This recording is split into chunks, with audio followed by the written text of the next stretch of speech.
Welcome to this short video tutorial in how to set up the interaction for the Project Nature Foolage assets. The first thing we need to do is open the character you would like to use in your game. In my case, that's the third-person character.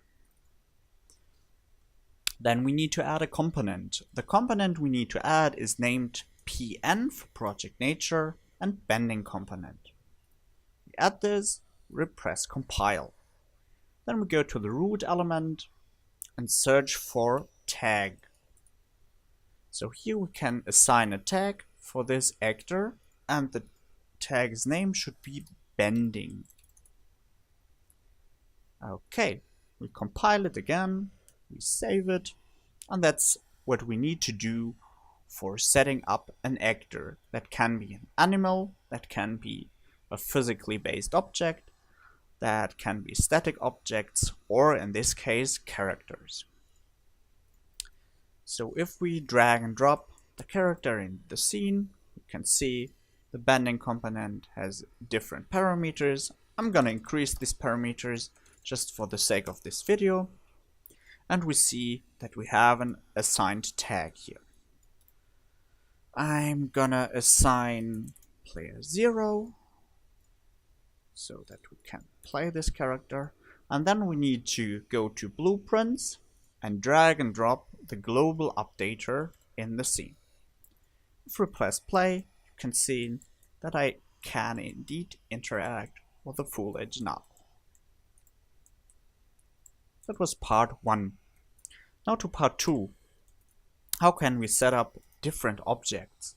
For this sake, I have this blueprint here. This blueprint is just a sphere, and we need again assign the Project Nature bending component. You see this ball is a little bit bigger, so I'm gonna use 1.5 here.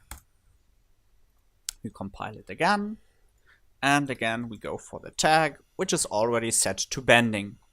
So we save it, and if we do it in the level, I go for simulate physics, increase the mass a little bit so it's not rolling away very fast.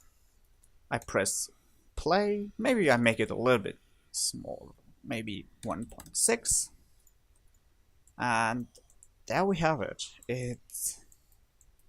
It's slowly interacting with the Foolage elements. For this interaction you can use all kinds of actors. So if like smaller animals should have the interaction, you need to assign Project Nature bending component to the actor of this small animal, and will of course bend to the vegetation.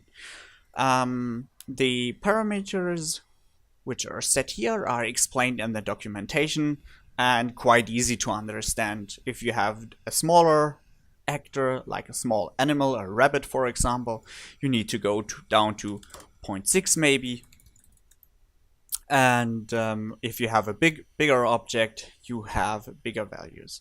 That's up to the actor which you use in this level. Yeah, and that's basically it. I hope you enjoyed it. If you have further questions, feel free to message me on Discord or via email, and I will be happy to help you out. And that's it. I hope you enjoyed it and have a nice day. Bye bye.